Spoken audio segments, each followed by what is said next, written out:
Os jovens das décadas de 60, 70 e 80 foram apresentados a personagens como Speed Racer, National Kid, Jaspion e Ultraman, por exemplo. Um pouco mais tarde, personagens como Cavaleiros do Zodíaco e Sailor Moon passaram a fazer parte do imaginário de milhares de brasileiros. Os personagens orientais influenciaram o mundo e não foi diferente por aqui. Os mangás também ganharam espaço no mundo dos quadrinhos. No Brasil, mesmo sendo um país com uma grande influência estadunidense, essa cultura oriental chamou atenção por aqui e há uma legião de interessados e fãs do gênero. O Empreteceu de hoje é com Bia Costa. Ela é artista visual. No seu curso Estúdio Mangaba, ela é professora estudiosa de japonês e da cultura japonesa desde 2010. Leciona em outros espaços desde 2004. Produziu e coordenou eventos de cultura japonesa, realiza pesquisas, workshops, exposições e mentoria artística e atualmente divide a atenção entre dois projetos: seus 3 filhos e seu mangá autoral. Bem-vinda a Empreteceu, Bia. Oi, tudo bem? Obrigada pelo convite, tá? E aí? Eu já vou começar perguntando. Eu quero saber o que despertou o seu interesse para a cultura japonesa. É engraçado isso. Eu poderia te dizer que eu super sei de onde que veio e tal. Mas assim, eu sou uma dessas crianças dos anos 80 que jogava videogame, sabe? Que assistia desenho na TV, entendeu? E assim, por algum motivo, as coisas japonesas me chamavam mais atenção, sabe? Do que as outras coisas. Eu gostava mais dos desenhos japoneses do que os americanos, né? Eu gostava mais dos personagens japoneses do videogame. Então, eu acho que é normal que eu tenha me atraído enormemente por toda a cultura japonesa, sabe? É bem Não interessante. podia ter acontecido outra coisa, entendeu? Eu era uma criança que eu não gostava. Olha, Xuxa, me desculpa, Xuxa, não é que eu não gosto de você. Eu não gostava da Xuxa, sabe? Eu achava péssimo aquele monte de mulher, sabe? Daquele jeito, eu não me via ali, entendeu? Eu assistia o desenho e quando voltava pro programa, eu mudava de canal. É, As minhas coleguinhas vestiam aquela marca Bicho Comeu. Você lembra disso? sim, lembro, Eu não lembro. queria, eu não queria. Minha mãe falava, você quer? Eu não quero essa roupa horrorosa. Eu quero outro tipo de roupa. Eu não gosto de me vestir assim. Eu não quero me vestir assim. Eu não gostava, sabe? Então, talvez uma rebeldia, entendeu?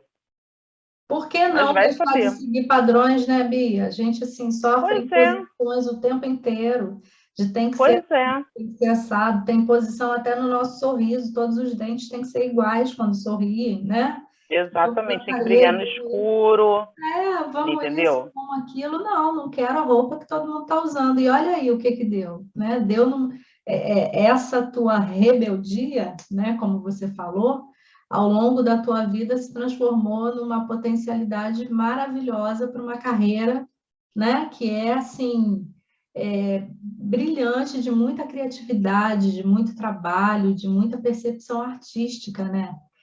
Como Eu a acho que nem é um modo de vida, virou um modo de vida, sabe? agora Porque eu uma faço aquela leitura da cultura japonesa, mas sem deixar de ser a pessoa que eu sou, sem deixar de ser uma mulher preta, entendeu? É outra coisa. Perfeito, perfeito. Agora, uma curiosidade minha, qual a diferença do mangá para o anime? Né? Porque tem a coisa Então, de mangá e anime, o explica para mim. mangá, ele é a história em quadrinho, tá? É a história em quadrinho. E o anime é a animação, O desenho animado. exatamente. Ah, tá. No Japão, eles não têm uma palavra diferente para animações ocidentais ou quadrinhos ocidentais. É aqui que a gente chama quadrinho japonês de mangá, mas eles não têm uma palavra diferente, você entende? É uma palavra só, mangá, que é história em quadrinho. Ah, entendi. Então lá não tem. A animação também é mangá? Não, é anime. Anime lá, animação e mangá, o formato quadrinhos, né? Você fala Exatamente. japonês, né, Bia? Falo, estudei muito minha vida inteira. Olha, então é uma paixão mesmo pela cultura oriental, né? Porque é Pois é, difícil mas ainda. assim, não é. Na verdade, assim, a cultura japonesa, cultura é idioma, né? Verdade. Como é que eu ia perder essa, Não sabe? podia. Como é que eu gostando do jeito dessa cultura, do jeito que eu gosto, como é que eu ia ficar sem o idioma? Não faz sentido, né? Não faz, até porque as traduções acabam violando muita coisa do original, né? Exato. Muita coisa perdida, assim, e o japonês, ele é um idioma que, assim, ele é bem parecido com o português nessa questão. A gente é muito adaptado, né? Quando Uhum, a gente tem as nossas coisas em português e a gente tem que passar para outros idiomas, ocorrem muitas adaptações, porque outros idiomas não dão conta da nossa profundeza, é né? verdade. E o japonês, ele é parecido também, sabe? Ele também é um idioma, sabe, com muitos significados, com muitas camadas, entendeu? Ele não é só aquilo, sabe? Então, também perde muita coisa. Imagino. Deixa eu te passar para uma outra pergunta. A minha adolescência, né, eu nasci em 72, apesar de, né, estarem começando a surgir personagens orientais, mas a minha infância e minha adolescência, eles foram influenciados muito pela cultura estadunidense, principalmente um pouco pela cultura europeia. A gente não tinha o que hoje nós temos de acesso a personagens, né, orientais. Qual a influência que você acha que a cultura oriental tem na geração atual? Porque é uma procura muito grande por É mangá. uma febre, né? Exatamente. É uma febre. Assim, eu vou te falar a minha percepção, tá? Não é uma percepção acadêmica, não é uma percepção... a minha percepção. Eu gosto muito também de quadrinhos norte-americanos, né? Assim, quem cresceu nos anos 80, né, foi obrigado a se apaixonar pelo Super-Homem, Sim, entendeu? sim. Não foi obrigado. E assim, o Super-Homem, ele é um dos homens da minha vida. Eu sou apaixonada por esse herói, entendeu? Tudo que ele faz para mim é lindo, ele é maravilhoso, sabe? Eu amo muito. O Batman eu já acho meio esquisito, Aham. mas o Super-Homem eu sou apaixonada, ele é um hors concurso na minha vida. Mas eu não sei se você reparou, grande parte, não vou falar da Marvel, não. A Marvel é uma outra história. A Marvel veio depois também, Sim. entendeu? A DC veio primeiro, né? E a DC, ela fez esses heróis, né? Como o Super-Homem, o Batman. E assim, você já reparou que eles têm tudo? Eles têm tudo. Tudo pronto. O Super-Homem, ele é, sabe, indestrutível. Ele não morre, entendeu? Ele morreu em 96, se não me engano, eu chorei aberto, Nossa, nossa, comprei o parecia que o quadrinho, fiquei herói tinha morrido. arrasada, entendeu? Pouco tempo depois ele ressuscitou, Uhum. entendeu? Ele não morre. O Batman, ele também está tudo pronto, ele não tem, assim, nenhuma incapacidade, ele é perfeito, ele é muito inteligente, ele é o Batman preparado, ele está sempre preparado para tudo, E ele é é rico, né? podre de uma riqueza, entendeu? Que nem, sabe, 50 gerações ele vai conseguir gastar tudo. Eles vêm com tudo pronto, né? E a título de fantasia, é uma fantasia interessante de você viver, não? É interessante. Você pensa, seria legal, né, se eu tivesse essa riqueza, assim, do Batman, né? Não ia dar de gastar, mas, nossa, ia ser muito bom. Mas, assim, os heróis japoneses, eles fazem o caminho inverso, sabe? Eles, não todos, também não estou generalizando, né? Mas, assim, por exemplo, um título que, sabe, caiu na graça, sabe, dos brasileiros, que é o Naruto. Uhum. É um menino isolado de todo mundo, ele não tem pai, não tem mãe, ele parece abandonado, ele vive sozinho. E ele botou na cabeça dele que ele vai ganhar o respeito da vila dele, que ele vai se tornar alguém, que ele vai ser o Hokage, que é como se fosse um prefeito, sei lá, da vila dele, sabe? E ele vai cuidar das pessoas, independente dele ser tratado de uma forma horrorosa pela maior parte das pessoas. Eu acho que esse tipo de jornada, eu acho que ele comunica mais com a gente, sabe? Se Com a aproxima. gente que é brasileiro, você tá entendendo? É um lugar que a gente conhece mais do que esse lugar de onipotência, onipresença, onisciência, você tá entendendo? Sim. Esse lugar da batalha, sabe? De começar lá embaixo, você tá entendendo? Ir subindo e conquistando e se tornando alguém e vencendo as próprias dificuldades, sabe? E provando às pessoas no nosso entorno o nosso valor. Eu acho que isso, eu só suspeito, entendeu? Que isso comunique um pouco mais com a gente, entendeu? A gente, enquanto sociedade, enquanto indivíduo, e para mim faz todo sentido, sabe? O mangá se tornar a febre que se tornou aqui no Brasil. No resto do Ocidente também. Bem interessante isso, né? Porque se aproxima mais do ser humano, né? Talvez Exatamente. seja isso que tenha causado tanto fascínio, né? Por aí. Pois é. São personagens que têm a coisa da representatividade, né? A gente consegue São personagens que podem ser a gente. ser a gente, exatamente. A Exatamente. gente se vê nas batalhas deles, a gente se vê nas dificuldades deles, nos amores, entendeu? Muito interessante isso.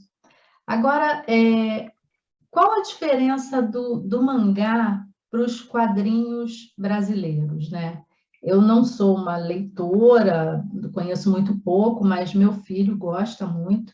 E às vezes ele chega no meu quarto, joga assim em cima da cama e lê isso aí que depois a gente vai conversar sobre. Igual eu fazia com ele na infância com alguns livros, né? E aí eu me sinto obrigada a ler e discutir. Depois eu lembro que ele me deu há um tempo atrás, eu não lembro o título agora, mas me chamou muita atenção porque ele começava todo em preto e branco, e no meio da história entrava uma cor verde diferente, que tinha muito a ver com o contexto da história, né? Aquela cor ali. Então, assim, eu percebo, além da sofisticação narrativa, a imagem do mangá é diferente. Para mim, ela é muito mais trabalhada com relação à cor e agregar mesmo, né? A coisa da história a detalhes da imagem, né? E a coisa de 100 capítulos, né, Bia? O que você acha que tem de diferente do mangá para os quadrinhos do Brasil? Olha, eu acho que essa é uma questão difícil, sabe? Porque, assim, os quadrinhos nacionais, né, eles estão tendo, já há alguns anos, uma exposição muito maior do que a gente teve na nossa história, de história em quadrinho, tá? A gente teve em alguns momentos no passado, mas se você, assim, parar para pensar, né? Qual é a história nacional que você conhece, assim, mais, né? Turma da Mônica, não é? Então, o que acontece? Parece até que não haviam outras histórias, haviam, mas, né, difícil acesso, né? A única que era com uma disponibilidade fácil de se encontrar era a Turma da Mônica.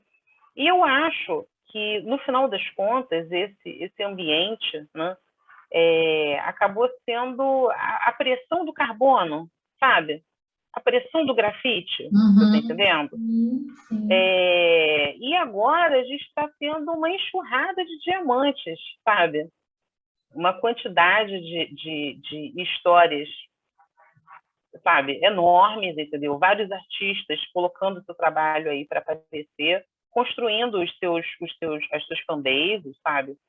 É um processo semelhante, inclusive, ao do mercado literário, né? Sim. A internet ela permitiu que a gente passasse, como escritor, a ter um contato direto com o nosso leitor, né? E o movimento dentro da área artística foi semelhante, foi bem parecido. Então, assim, por conta disso, né, da gente ter uma da Turma da Mônica como o quadrinho nacional. Não estou dizendo que é o único, mas, né, muita gente que só tinha acesso a isso, né? E depois esse boom de mangá, entendeu? E também essa alimentação, né, dos quadrinhos estadunidenses, tanto da Marvel quanto da DC, eu acho que tudo isso criou um ambiente propício para o quadrinho nacional. Ele não tem um formato pré-definido, sabe? Ele é uma amálgama de tudo isso que aconteceu com a gente. Está entendendo? De uma produção nacional escassa, sabe? De uma referência quase que chapada, né? Porque a Turma da Mônica é um quadrinho que não tem uma profundidade. As histórias estão... agora que desenvolveu bastante, né? Uns anos para cá desenvolveu bastante.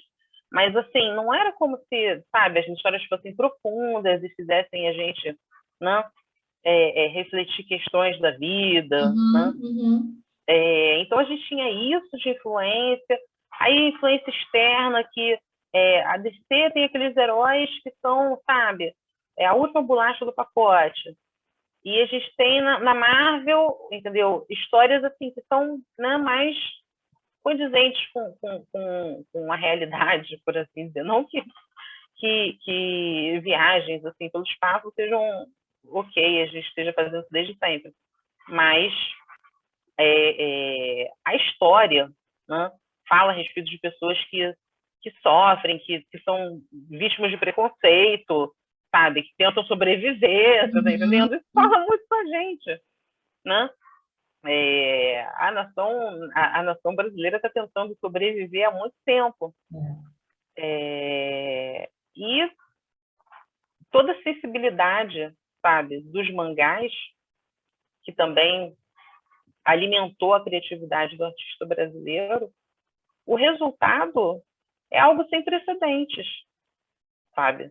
Não cabe num formato. Então, assim, tem algumas semelhanças em relação ao mangá? Tem, mas também tem muitas diferenças. É uma pergunta que eu não sou capaz de responder com precisão, sabe? A gente tem algo novo, sabe?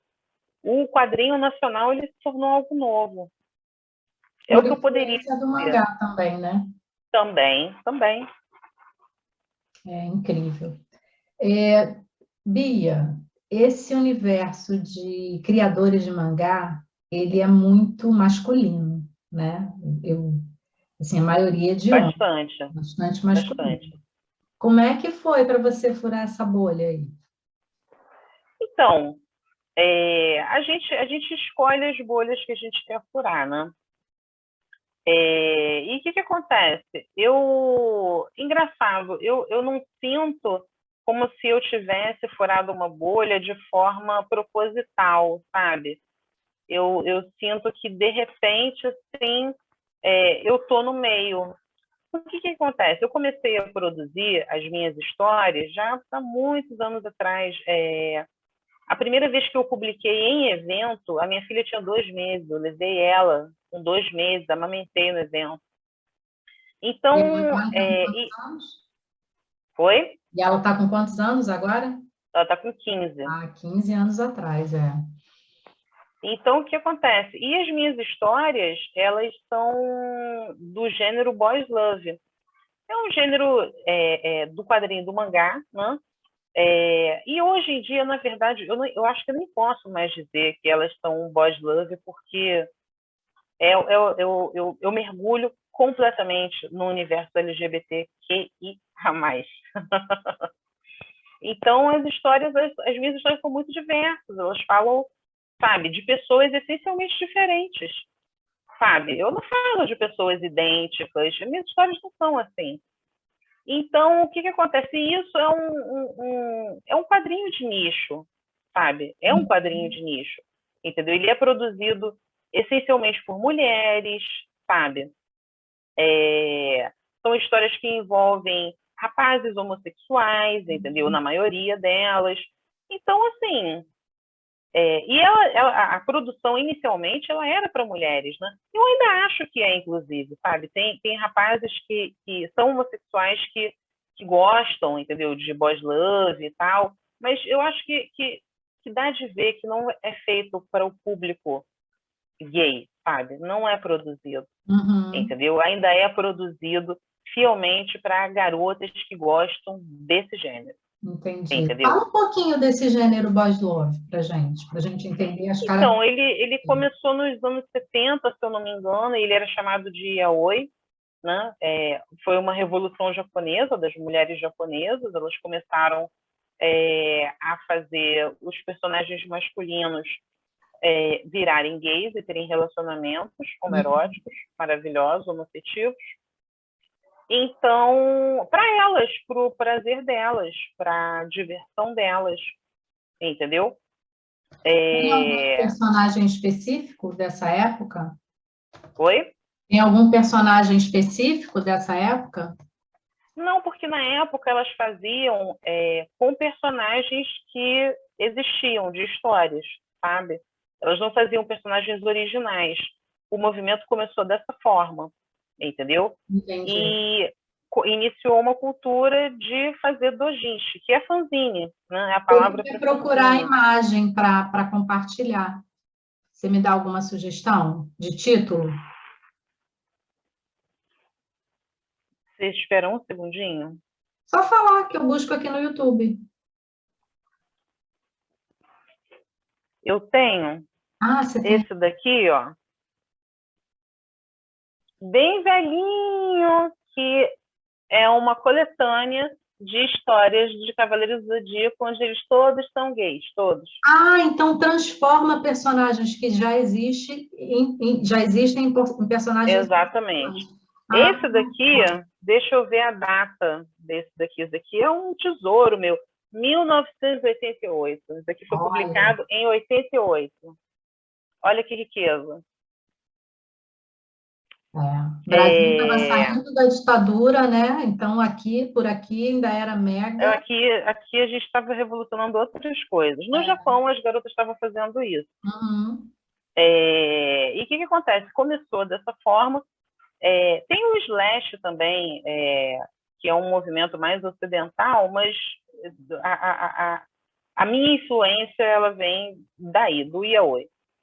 Então, o que acontece? Elas estavam desenhando histórias de rapazes, você está entendendo? E idealizando muitas relações também, onde um garoto era como se fosse o lado mais feminino e o outro rapaz fosse mais masculino, entendeu? Então, sabe, elas estavam experimentando, entendeu?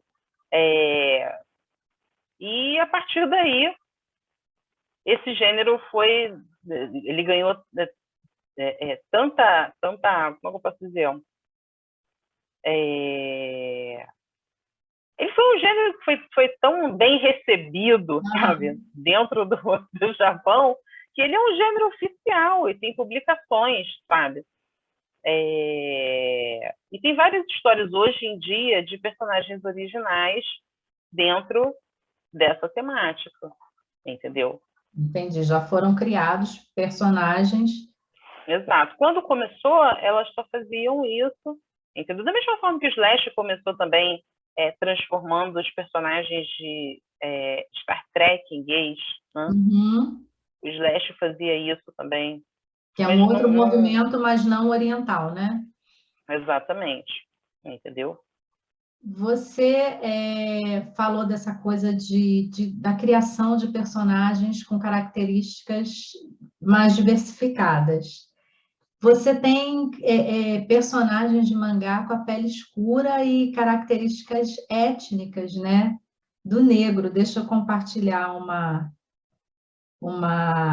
imagem aqui para a gente falar um pouquinho disso. Está aparecendo para você? Ainda não, vai aparecer, que eu sei. Aquela coisa, meu Deus do céu. Muito lindo, né? Então, esses personagens, eles são o Kiki e a Lala da Sanrio, entendeu? A mesma empresa da Hello Kitty. E o que acontece? Eu sou apaixonada por esses personagens, eles são irmãos gêmeos. Esses personagens são Little Twin seus, Stars. Bia, ou não? Não, eles são da Sanrio. E o que Tá. acontece? Eles são originalmente branquinhos e tal, e eu cresci apaixonada por esses personagens, entendeu? E isso daí foi uma brincadeira, tipo... Você os transformou. Estou te cortando toda hora. Exatamente, entendeu? Foi um raio enegrecedor, entendeu? Olha!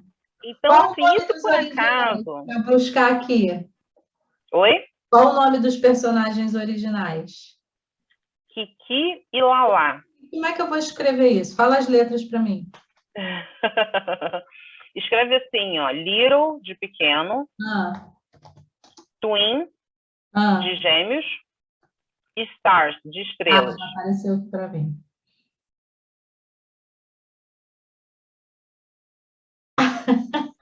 O máximo. Aí foi uma brincadeira, sabe? E se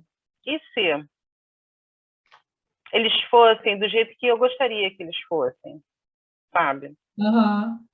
Deixa eu só compartilhar a imagem antes da transformação para o pessoal entender. São esses, né? Isso, exatamente. Prefiro os São seus, eles. sabia? São lindos. Eles são muito fofinhos, mas eles pretinhos também ficam lindos, também ficam maravilhosos. Por que não? Ficaram muito bonitos. Muito legal, muito legal. Vamos ver mais desenho? Que aí você vai falando deles. Tudo bem. Tem um outro aqui que é seu e também com características negras. Que é esse aqui. Sim.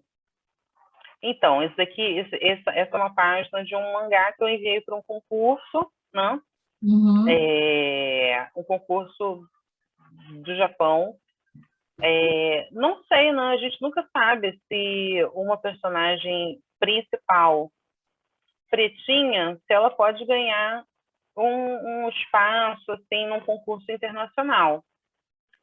Se puder, legal. Se não puder, vai ser publicado normalmente, sabe?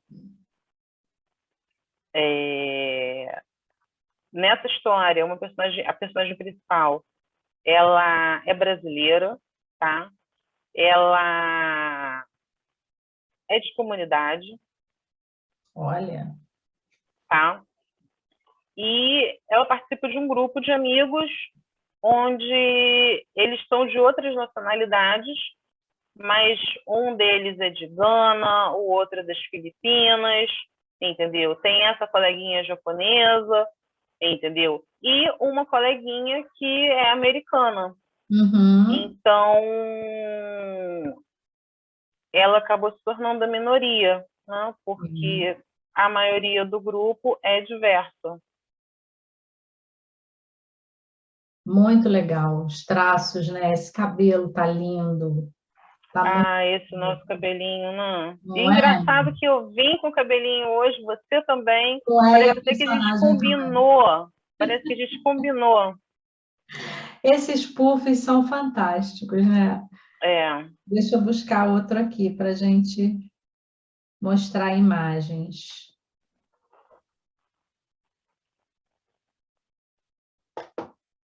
Eu achei esse desenho aqui fantástico também. Esse desenho eu fiz para o Tanabata, para o Festival das Estrelas.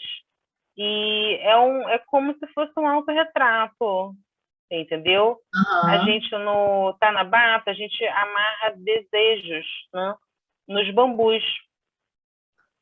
O que que é E depois o eles que que são... é esse festival? Fala um pouquinho dele. Foi um dos eventos Então, que... é um festival que ele acontece dia 7 de julho, geralmente, Uhum. e ele celebra o encontro no céu, né, de duas estrelas, Altair e Vega. E no Japão tem toda a mitologia envolvendo, Sim. e no shintoísmo, né, que é uma das religiões mais populares no Japão, eles popularizaram esse ritual de você anotar o desenho numa tirinha, o desejo numa tirinha de papel, e você amarrar no bambu, para depois esse bambu ser incendiado num outro ritual e você realizar o seu desejo. E esse festival aconteceu aqui no Brasil, que você fez esse Ele desenho? acontece na Liberdade. Eu não sei se esse ano aconteceu, Por conta porque da não, pandemia, né? eu não faço a menor ideia, mas ele acontece na Liberdade, lá em São Paulo. É ótimo, gente. Vão se vocês puderem, tá? Quando tudo isso acabar e voltar a ter, vão, porque é maravilhoso. A Nossa, comida, e você muito, faz seus pedidinhos. muito interessante, né? Olha que riqueza de cultura mesmo. É para se apaixonar, tá explicado. Tem um outro aqui, essa Mulher Maravilha. É uma mulher maravilhosa. Desenhar é Também é um dos meus amores. Estou apaixonada pela Diana, entendeu? Como não se apaixonar por uma mulher que é uma potência, né, desse tamanho todo, entendeu? Não, é Que verdade. luta de igual para igual com o homem, sabe? E é isso, resolve a vida dela. Como não se apaixonar, né? É verdade. Tem um material muito legal seu.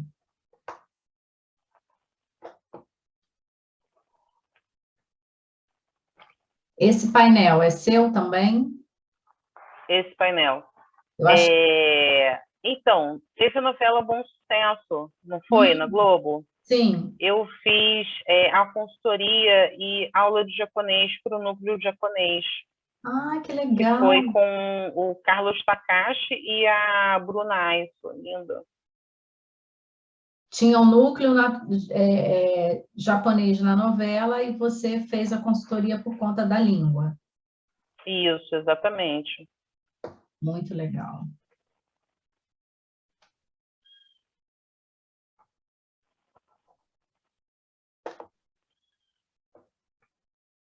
Aqui, essa imagem é do seu curso? Então, foi uma minissérie que eu fiz para Globo, Uhum. chama Gambatê. Foi em comemoração, né, também aos atletas, a celebração a 4 atletas que iriam pela primeira vez para as Olimpíadas, né? Uhum. A gente gravou em novembro de 2019 e ia ao ar em 2020, junto com as Olimpíadas. Sim. Aí, esses foram os atletas que receberam os desenhos Uhum. que foram feitos. O Flávio Canto entrevistou eles, mas a gente também teve a pandemia. Ai, nem fala, Bia. Há uma pandemia no meio do caminho, né? Infelizmente, Exato. infelizmente. Esse aqui,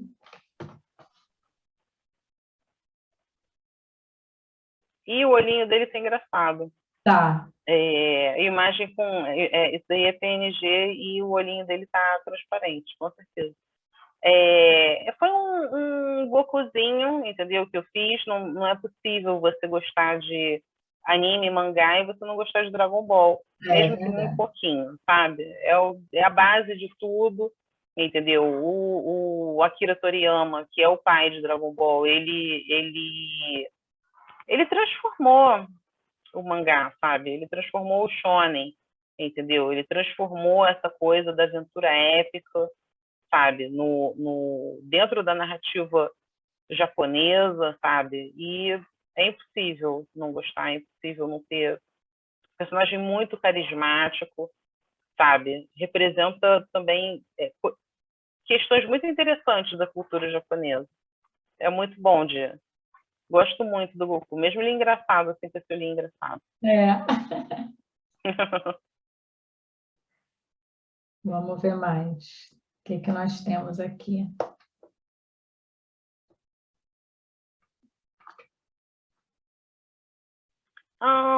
Esse é meu original, meus bebês.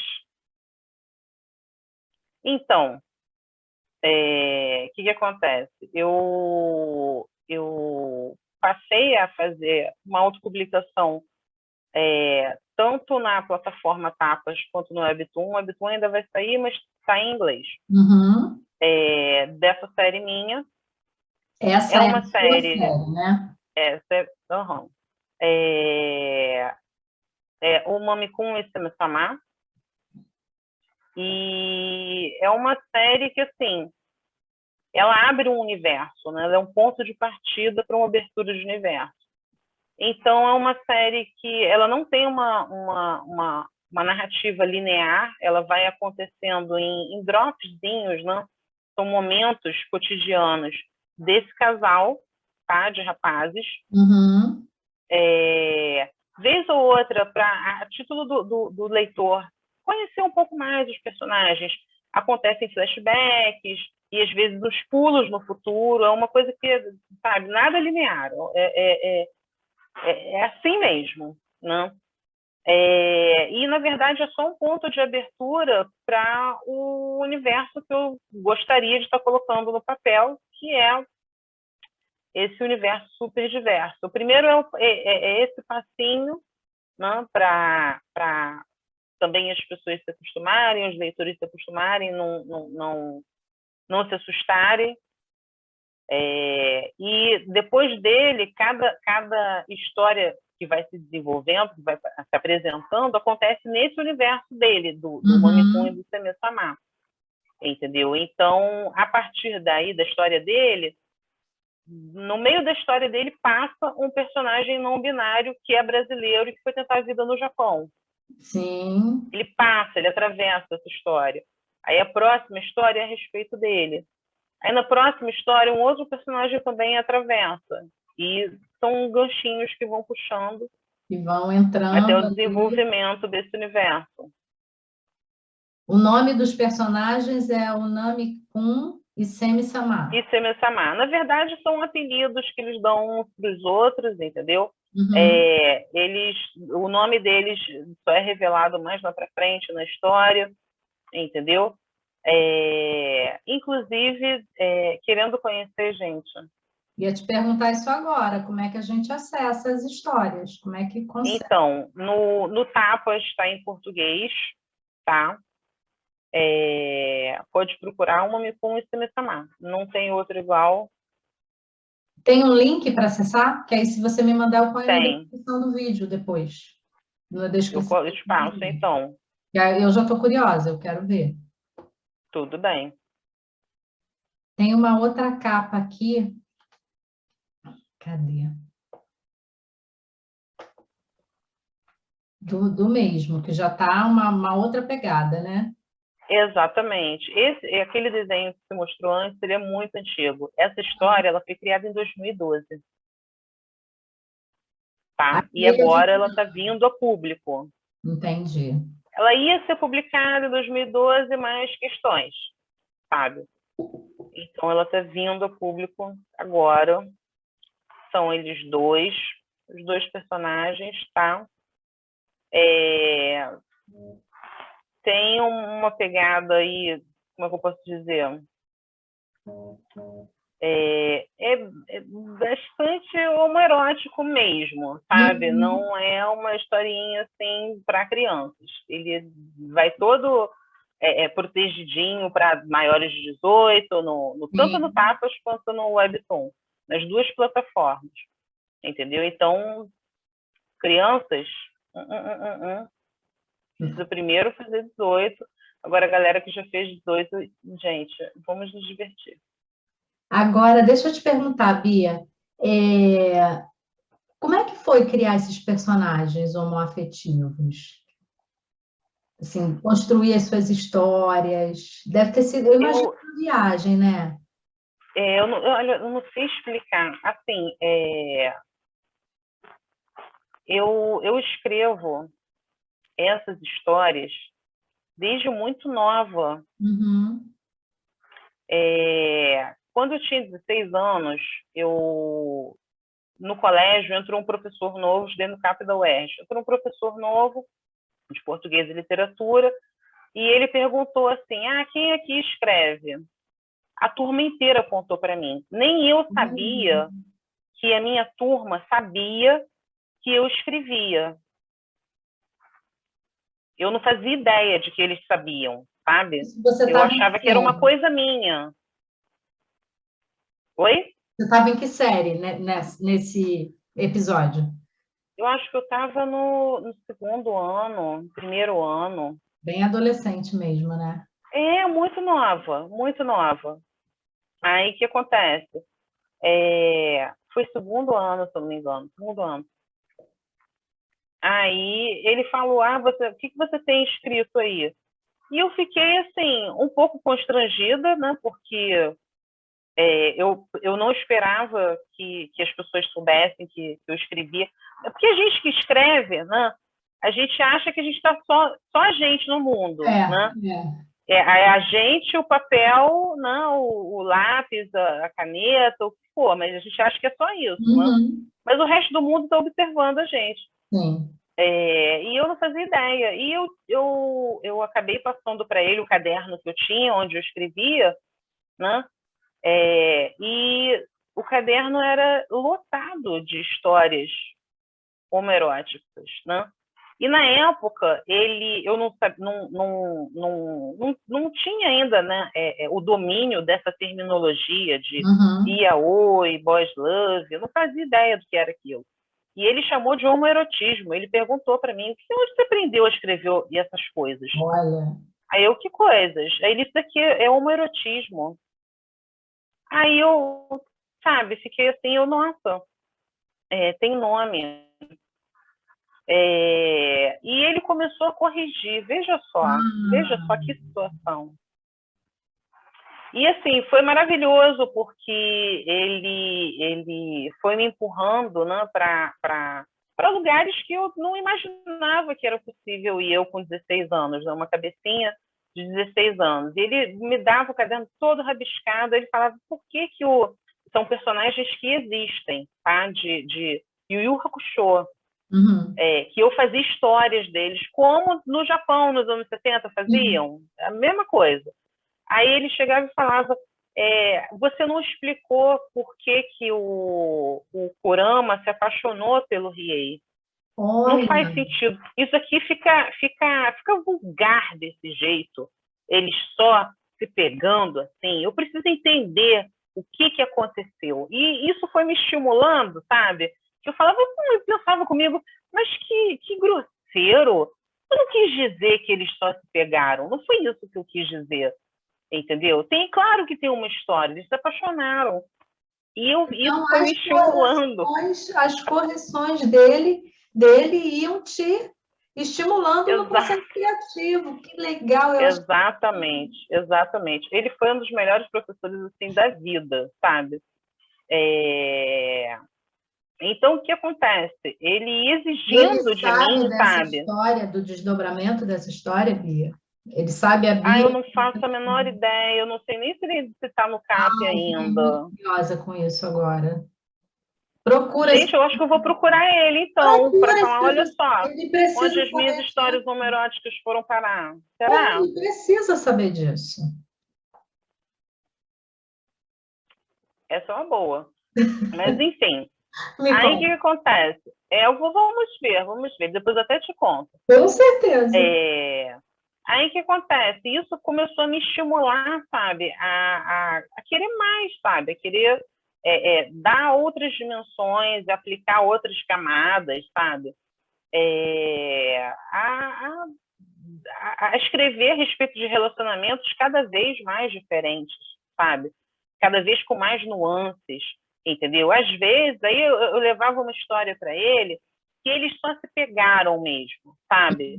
Mas, assim, não era meio superficial, não, sabe? Eles só se pegaram porque tinha um background, sabe? Tinha um motivo pelo qual eles só se pegaram. Na verdade, eles gostavam um do outro, mas eles não tinham coragem de falar.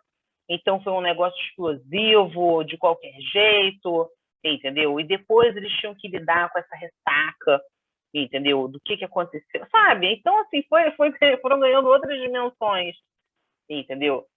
E a partir daí, a forma como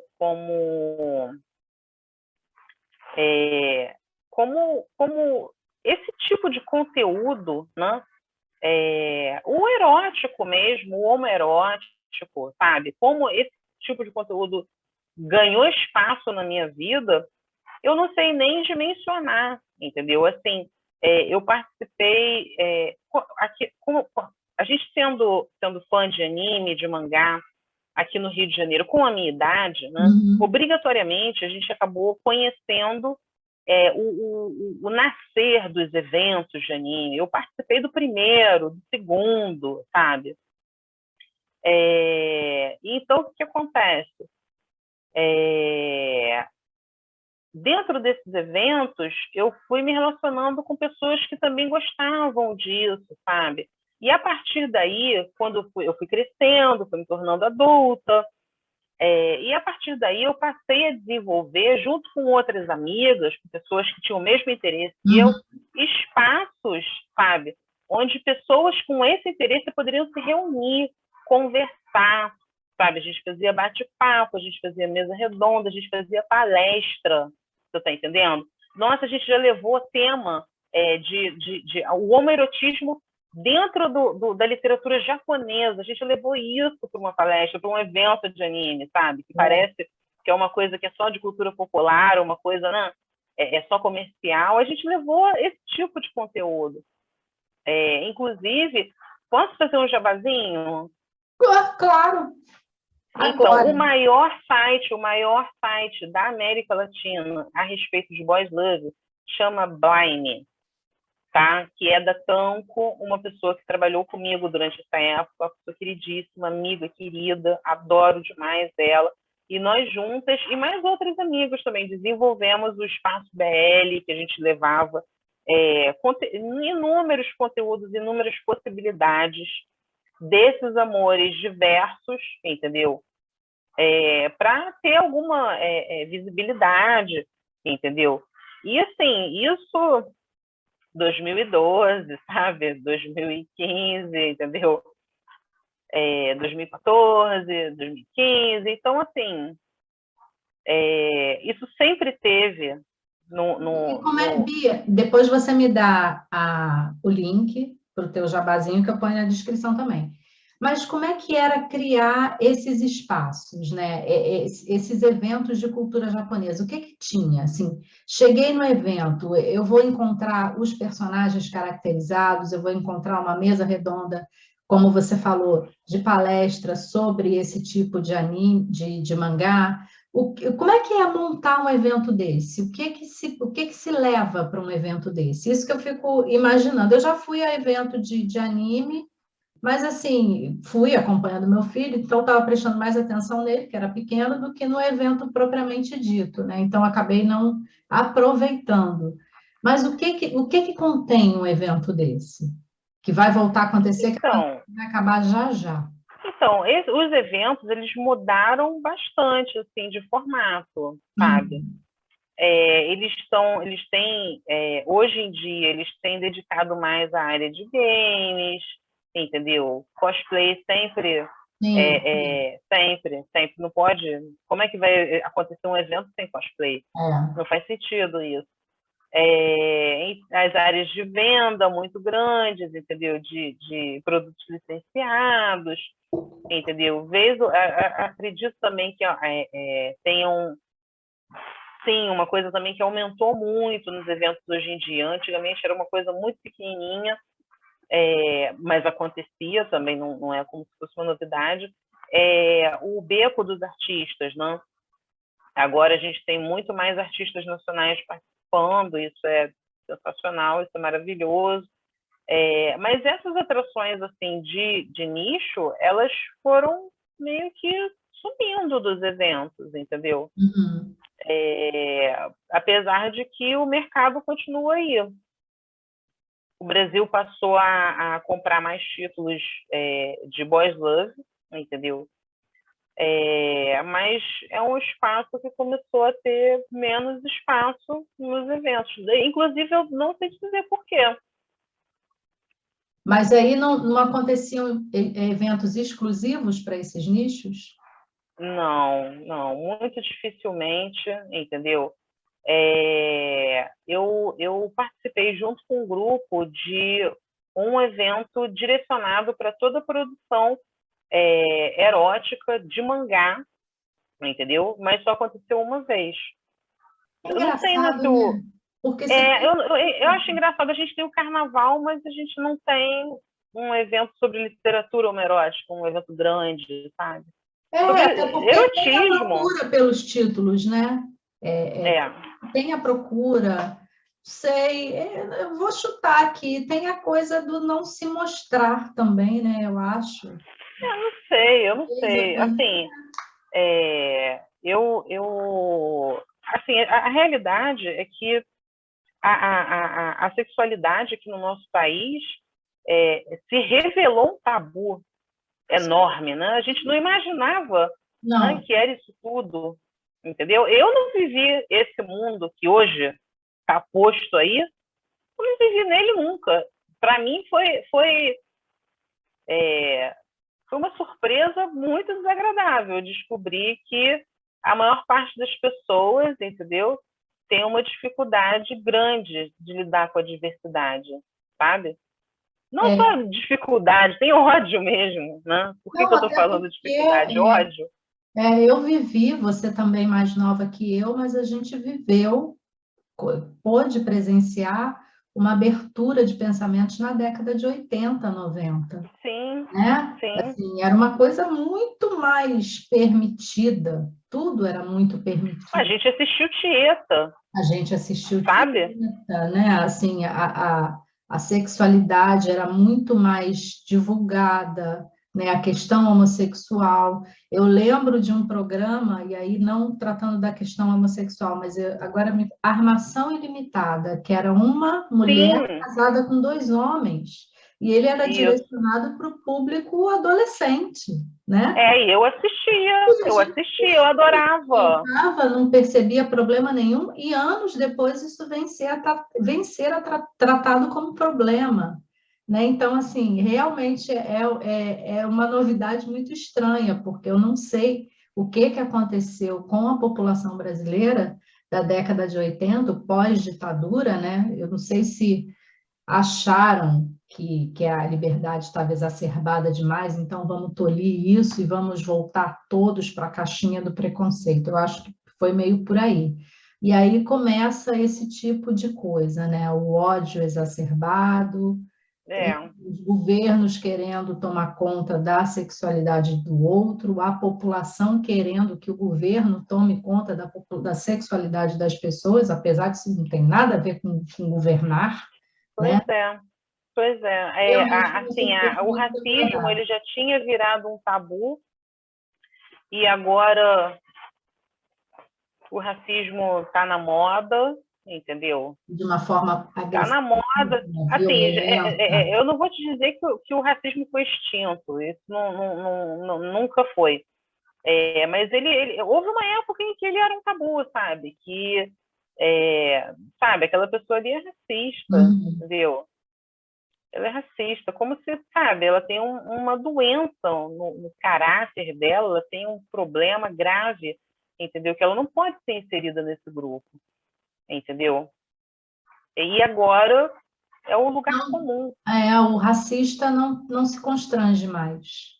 né? Não, de forma Demonstrar alguma. racismo. Não há mais De forma constrangimento. Eu acho que há alguma. algum tempo atrás, por um período, ainda tinha esse constrangimento, né? O fingir mesmo. É, E agora esse constrangimento acabou. Pode-se ser racista e eu estou sendo filmado em ações racistas e eu vou continuar. Realmente é uma surpresa muito desagradável, infelizmente. pois é. E se é racista, se é homofóbico, Homofóbico. entendeu? E assim, eu passei por muitas situações de racismo na minha vida inteira. Inteira. A gente sabe como é que é, né? As Uhum. nossas amizades brancas, elas são permeadas por situações, sabe? É, os nossos convívios em espaços brancos, sabe? Eles são a passos muito delicados, entendeu? A gente está pisando em ovos, sabe? Sim, sim. E mesmo isso não garante nada, entendeu? Mas essa homofobia, essa LGBTfobia, essa coisa, esse ódio, sabe, incontrolável, entendeu? Que denota, inclusive, coisas, sabe? Não precisa nem você se formar em psicanálise, né? Para você entender o que isso significa. Faz bem estudar a psicanálise, bastante. Você vai, né, fazendo leituras com muita Uhum. facilidade. Ah, tá. Gay! Aí você, Uhum. entendi. Entendi. É. Mas, sabe, que feio que tudo se tornou, sabe? Que terrível. Que loucura. Mas assim, o que me conforta um pouco é saber que através da arte essas barreiras podem ser quebradas, né? A tua arte é Pois uma é. delas, né? Você está aí fazendo arte, quebrando barreiras, contando histórias, né? Você vê esse teu professor que pegou teus textos lá na tua adolescência e foi te estimulando de uma maneira muito sábia, né? Ele foi aplicando o conhecimento dele, fazendo com que você estudasse também a matéria dele, né? Dentro do teu olhar. E aí se transformou em arte hoje para quebrar essas barreiras, né? Esses tabus, essas formas de preconceito aí horrorosas, assim. Isso é que me dá um certo conforto, que através da arte, assim, a arte do desenho, a literatura, a música, a fotografia, o grafite. Eu tenho o hábito de tentar perceber frases pintadas em muro, né? Assim, e eu vejo coisas fantásticas escritas. Outro dia eu estava passando uma comunidade aqui perto de casa e estava pichado assim: a maior distância entre dois pontos é o papo reto. Eu achei assim fantástico. Gente, fantástico. Pena que não deu tempo, eu estava dirigindo, não deu tempo de eu clicar, né, para postar e tal. Mas assim, é a arte que impacta, né? Impacta, faz refletir. Muito legal isso. Eu queria que você falasse um pouquinho do teu curso, do Estúdio Mangaba. Eu achei esse nome fantástico. Mangaka. Hã? Mangaka. Mangaka. Eu falei mangaba, olha só. Mangaka. Mangaka. É porque Mangaka. é difícil mesmo, é difícil. O mangaka, ele é o artista que produz o mangá. Ah, tá. Quem produz o mangá é um mangaka.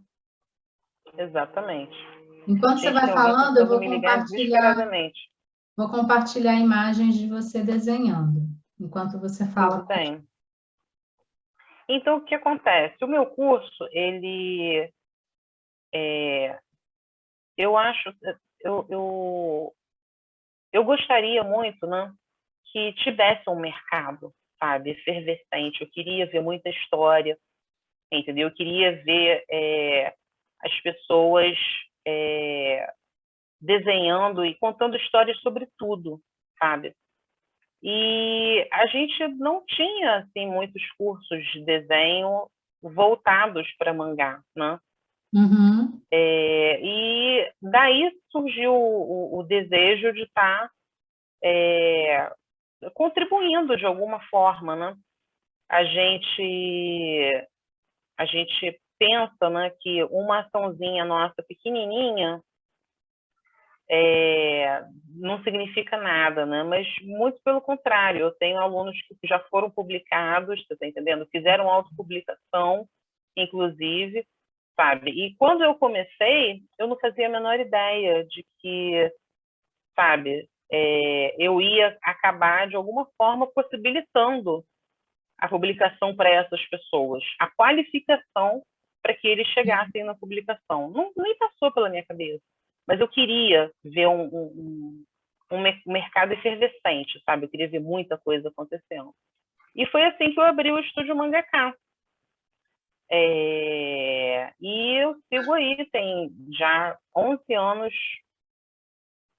dando aula de desenho, entendeu? Possibilitando a formação do desenhista de mangá ou desenhista de qualquer estilo que tenha vontade, entendeu? Mas para o mangá ele aprende, ele tem um interesse em mangá, então ele aprende como é todo o processo produtivo, entendeu? E absolutamente tudo, né? Porque ele vai desenvolver a história, então ele vai ter que ser escritor, ele não vai ser só desenhista. Sim, sim. Tá passando a imagem para você? Tá sim. Isso é um programa... Isso daí é quadrinho do Mamikun.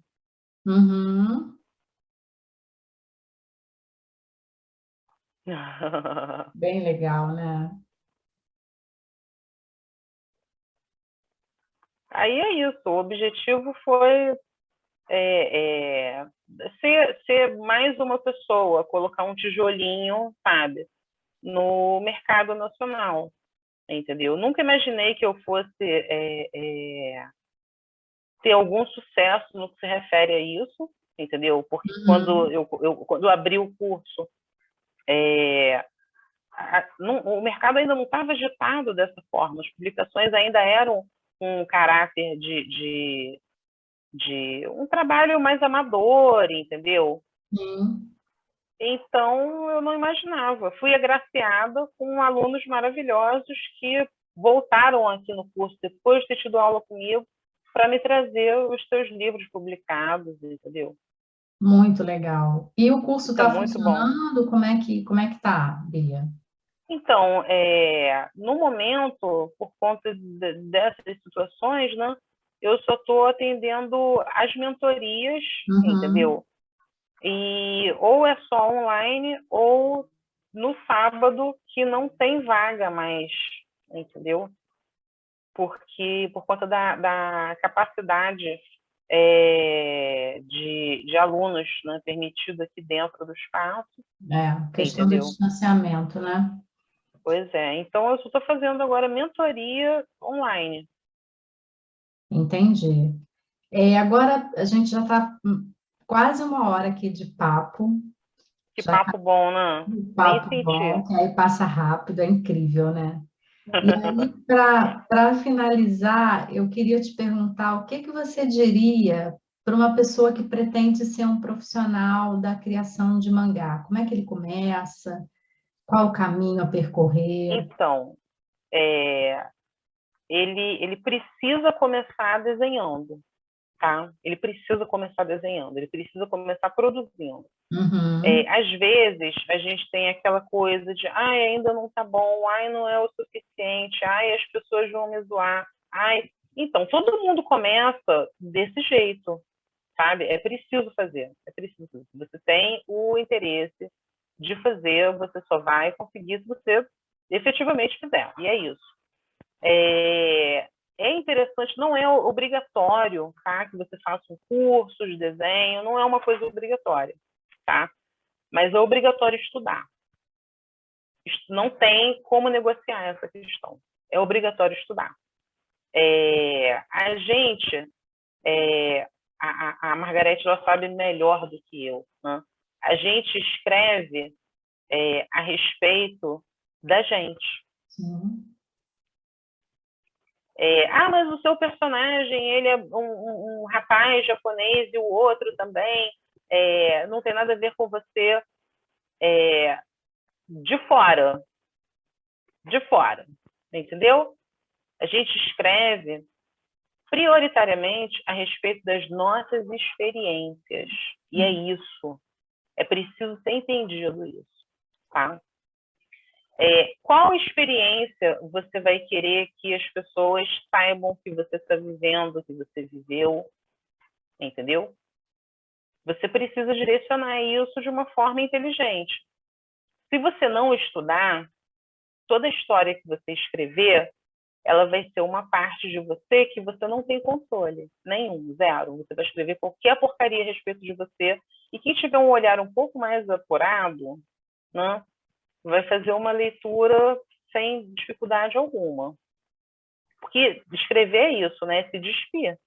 Exato. É ficar à mostra, entendeu? É descer para a arena.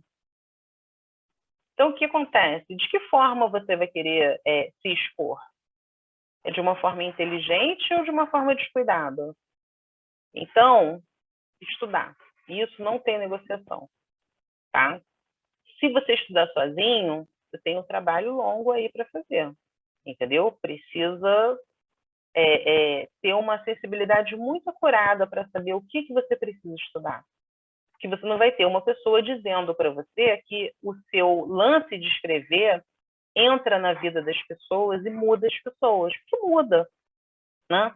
A nossa conversa com o outro muda o outro.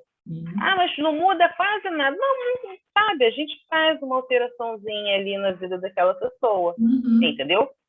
E quando a gente faz uma modificaçãozinha que não é bacana na vida de uma pessoa, a gente paga por isso. A gente paga por isso. A gente acha, né, que a gente vai passando pela vida das pessoas, aí vai espalhando lixo para tudo quanto é canto, né? E que nada vai... Não é assim o mundo, né? Então, o que acontece? A parte boa de fazer um curso é que você vai ter um professor que vai falar com você a respeito de ética na escrita, entendeu? Sozinho vai ser difícil de encontrar esse material, mas ainda assim é disponível, é possível encontrar, entendeu? Então, primeiro, produzir muito, assim, desesperadamente, deixar o fluxo descontrolado, sem medo nenhum, deixa acontecer, entendeu? Segunda questão, estudar. Estudar não tem negociação, preciso estudar. Você pode se expor de forma estúpida, entendeu? E depois, lá na frente, você vai se envergonhar disso. E você pode se expor de forma inteligente, né? Quem você quer alcançar? É uma coisa qualquer? Eu quero ser famoso. Vai dar certo não, entendeu? Eu quero falar com gente como eu. Opa, aí tem caldo, aí dá jeito, hein? E como é que você vai falar com gente como você? Que gente é essa? Essa gente tem cor de pele? Se essa gente tem cor de pele, você precisa estudar.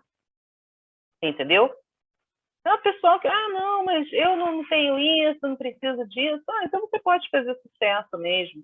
Entendeu? Acontece mesmo para vocês que não têm cor de pele? Acontece mesmo o sucesso de qualquer jeito. Escreve um negócio ruim que vocês vão fazer sucesso, não tem importância, entendeu?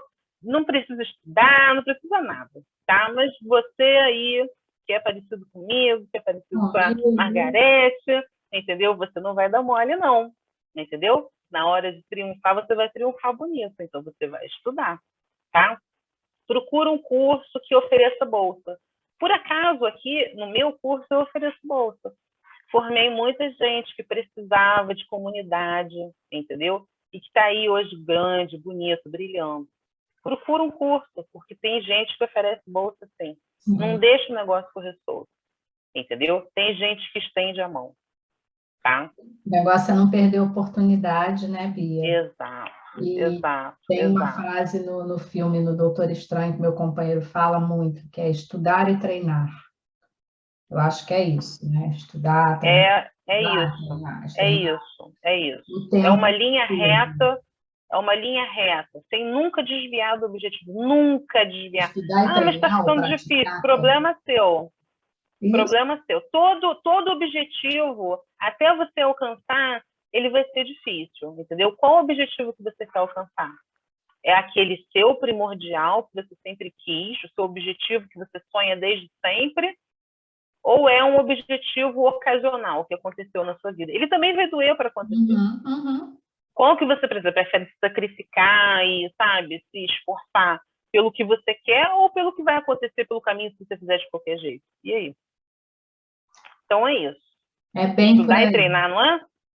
Eu treinar ou praticar, o negócio é não perder o Isso. foco, não deixar de fazer e correr atrás dos sonhos, né? Porque sonhar, Pois é. fazer com que o nosso sonho aconteça é bom demais.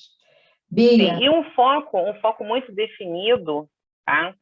Ele clareia a visão. Você sim, enxerga melhor, entendeu? E as pessoas vão estendendo a mão pelo caminho sempre, sempre. É só o caso de você estar ali naquele foco, olhar para o lado vez ou outra e tem uma mão ali e aproveitar. agarra. Isso aí. É.